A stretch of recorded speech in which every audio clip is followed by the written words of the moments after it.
Lucky blog special sea food recipe আজ আপনাদের মাঝে শেয়ার করব। আজ আমি চলে যাচ্ছি রাঙামাটিতে এবং রাঙামাটি যেয়েই কিন্তু এই রেসিপিটি আপনাদের জন্য যোগান দেব। দেখেন ঝর্ণায় ঝরা পানি, সবুজে শ্যামলে ঘেরা সেই রাঙামাটির দৃশ্য কতই না সুন্দর।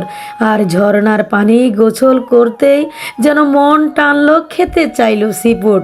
তাই তো তার খোঁজে কিনে নিয়ে আসলাম কাঁকড়াগুলো।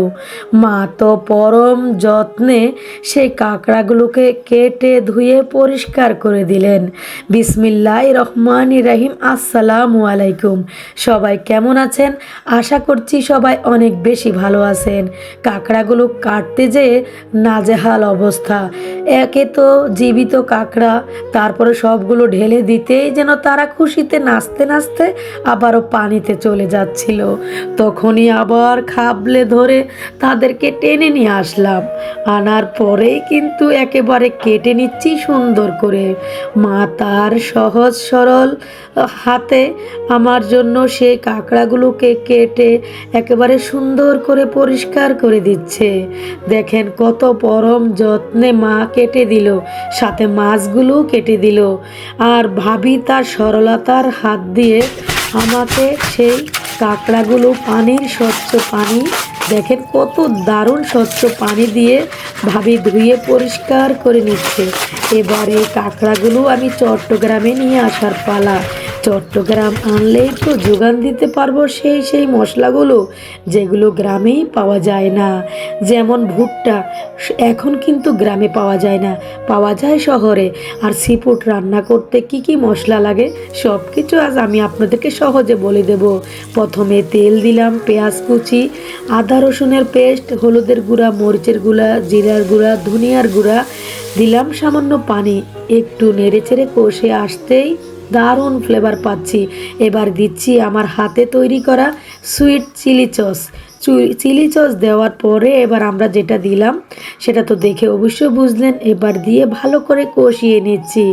এবার কাঁকড়াগুলো যে মা ভাপিয়ে দিয়েছিলেন সেগুলো, আর এখানে চিংড়ি, বড় করে কেটে নেওয়া আলু, আর দিয়ে দিচ্ছি সেই মিষ্টি স্বাদের ভুট্টা সেদ্ধ করে নিয়ে, হাফ সেদ্ধ করে নিয়েছিলাম।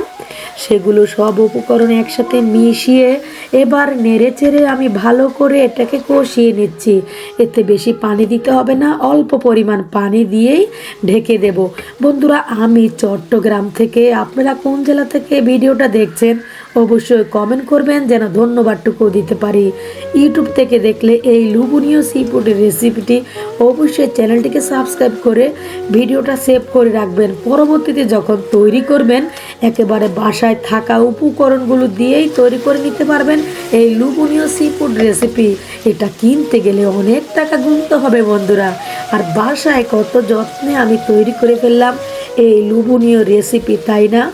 মায়ের ছোঁয়া আজকের রেসিপিতে যেন আরও ফ্লেভারটা দ্বিগুণ বাড়ানোর জন্য দিয়ে দিলাম ধনেপাতা কুচি। এবার দিয়ে নামিয়ে নিচ্ছি এই লোভনীয় রেসিপিটি। দেখেন এর কালার কত দারুণ, তাই না? জিভে জল ধরে রাখতে পারছি না। আমি তো অনেক যত্ন করে রান্নাটা করলাম। আপনাদের কাছে কেমন লেগেছে কমেন্ট করতে ভুলবেন না। ভিডিওতে একটি লাইক করবেন আর আপনার মূল্যবান মতামত জানিয়ে দিবেন কমেন্টে, তবে আমি স্বস্তি এবং শান্তি পাবো। এবার আমি একটু খাচ্ছি। দেখেন কত দারুণ লাগছে, তাই না? শব্দ শুনে হয়তো বুঝতেছেন খাবারের টেস্ট কত দারুণ হবে, তাই না? দেখেন এবার কাঁকড়াটা খেয়ে একটু দেখাবো। শব্দ শুনে যেন প্রাণটা ভরে গেল। এতক্ষণ ভিডিওটা মনোযোগ সহকারে দেখার জন্য অসংখ্য অসংখ্য ধন্যবাদ। সবাই ভালো থাকবেন। আল্লাহ হাফেজ।